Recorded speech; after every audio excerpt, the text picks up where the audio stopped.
Mayor. Session suspended for 1 minute. Kung yan po yung inyong premise, bakit hindi lang po natin tulungan itong mga maliit na farmers, bigyan na lang po sila ng puhunan para magkaroon po sila ng maging mechanized na po yung kanilang farming Binibigyan style. po. Well, Oo, then instead na binibigyan bibilin po yung po. kanilang mga lupa, pabayaan na lang po natin sila na isaka yung kanilang lupain at Meron tutulungan po. na lang po sila Meron po. na para Meron hindi na po po. ma-convert yung kanila pong mga farm into subdivision, into commercial area, and what have you.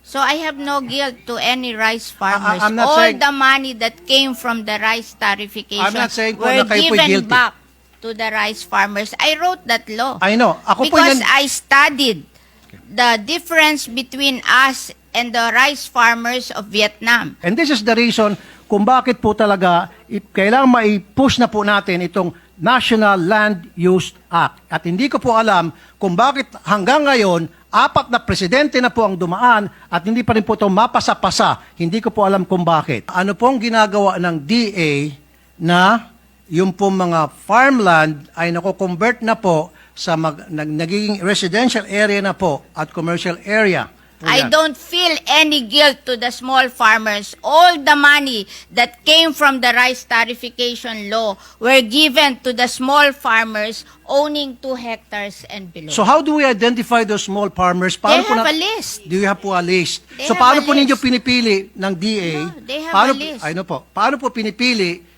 kung sino po ang maging recipient 2 nitong hectares and pera below. na galing po sa rice tarification?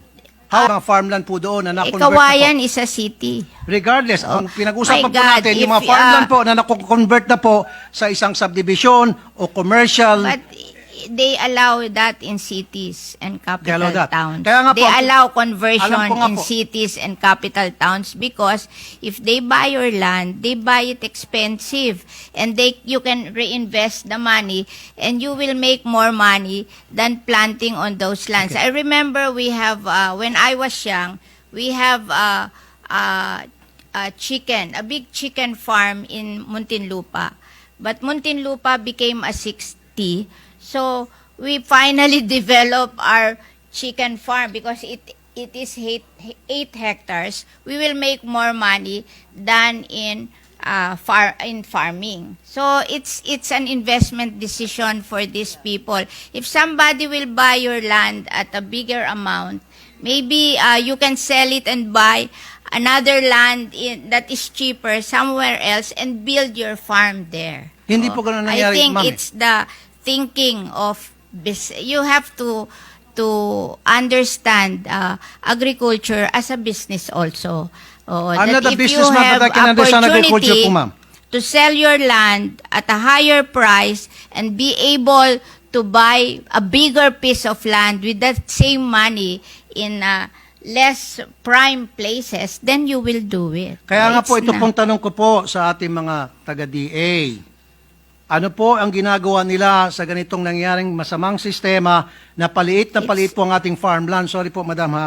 Yeah. Na hindi lang po sa Kawayan, sa Isabela, kundi sa I marami tend pong to mga probinsya disagree with you. na marami na pong mga subdivision na nagsilipa na. Where will the people live if you don't build subdivision? Marami po mga lugar na pwede pong pagtayuan ng subdivision. Huwag lang po i-take over yung mga farms. Kasi nga po, kuminsan yung mga farmers, dahil sila po yung naghihikaos, they're being taken advantage of. No. Lalo na po meron tinatawag na rice tarification. So mura po yung mga bigas na dumarating dito, they cannot compete. And then papasok po ito mga negosyante at mag-o-offer ng pera para bilhin ng kanilang mga lupain. Of course, walang choice po yung mga farmers kung hindi ibenta na lang kanilang lupa sapagkat meron na po tinatawag na rice tarification. I wrote the rice tarification kayo po ba yun? law.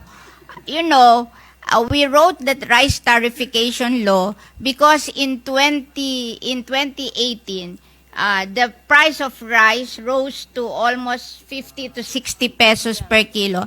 And that is the only time President Duterte became unpopular because rice is a political crop.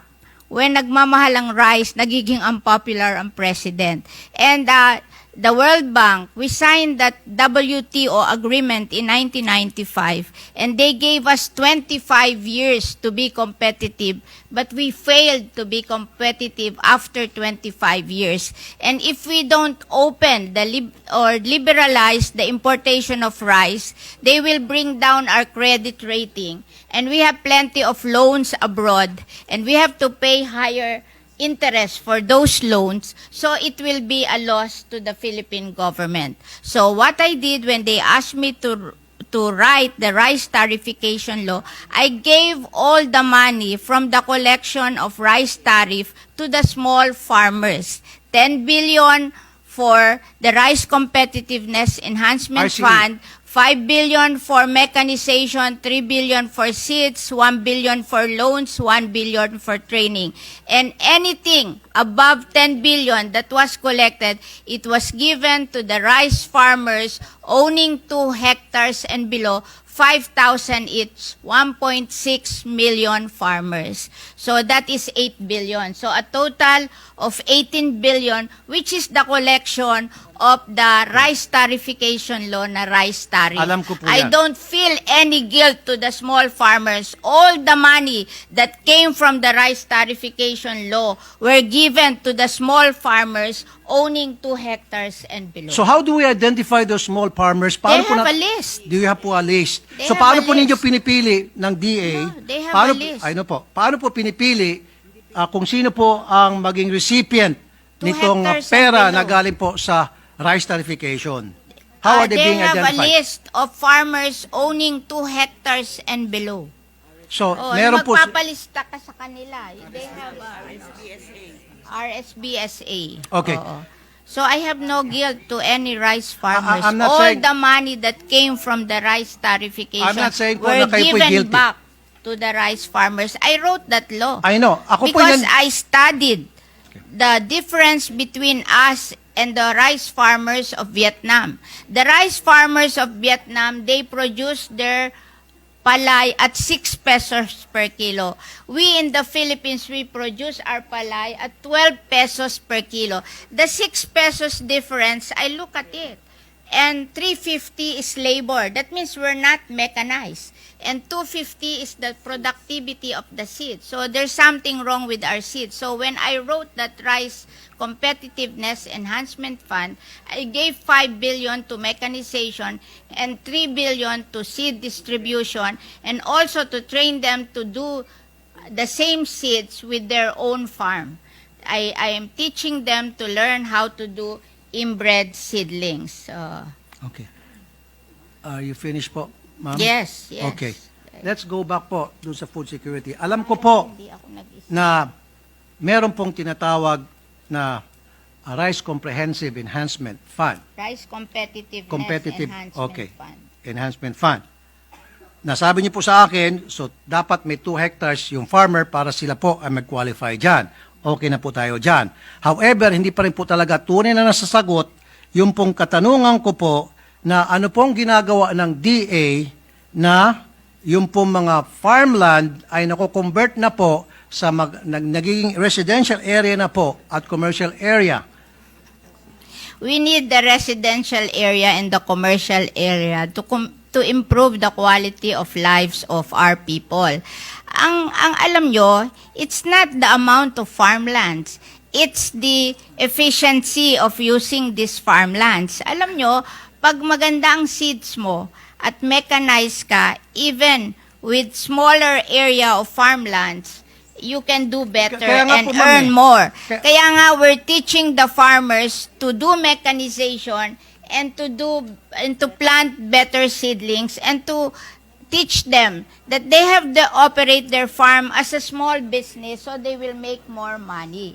You know, hindi naman ito como malitan lupa mo. Kaya we're organizing them into cooperatives para may economies of scale sila. Kasi kung 2 hectares kayo, mag-organize kayo, 30 farmer, then you have 60 hectares. And then you mechanize, hindi ka matatapos sa palay. Bibigyan ka ng PhilMec ng ano tawag dito, dryer and milling. So ang production mo hindi na palay na babarating ka ng middleman, kundi mapoproduce mo na hanggang rice. Tapos because you are a cooperative, you have economies of scale, you can go to the supermarket directly and sell your rice to them, you will make more money. Okay. Oo. So it's not the amount of land, it's the model. We have to change the model of our agriculture agree. because there is something wrong Yes. with our model of Okay. agriculture. Now, sinasabi niyo po kanina na the farmers has to use mechanized technology. Kaya nga po, it is not how small the farm is at kailangan po magkaroon ng improvement sa isang lugar, kaya kailangan po magkaroon ng mag-subdivision. So, kung yan po yung inyong premise, bakit hindi lang po natin tulungan itong mga maliit na farmers, bigyan na lang po sila ng puhunan para magkaroon po sila ng maging mechanized na po yung kanilang farming Binibigyan style. po. Well, Oo, then instead na bibilin binibigyan po yung po. kanilang mga lupa, pabayaan na lang po natin sila na isaka yung kanilang lupain at Meron tutulungan po. na lang po sila Meron po. na para Meron hindi na po po. ma-convert yung kanila pong mga farm into subdivision, into commercial area, and what have you. And this is the reason kung bakit po talaga kailangan mai-push na po natin itong National Land Use Act. At hindi ko po alam kung bakit hanggang ngayon, 4 na presidente na po ang dumaan at hindi pa rin po ito mapasa-pasa. Hindi ko po alam kung bakit. Your guess Alam is nyo, as good as mine. Yung Land Use Act, lahat po ng local government, may land use plan na sila. Nagpagawa na sila ng land use plan. The power of determining the implementation of the land use is with the local government. Why will you remove it from the local government and transfer it to the national government?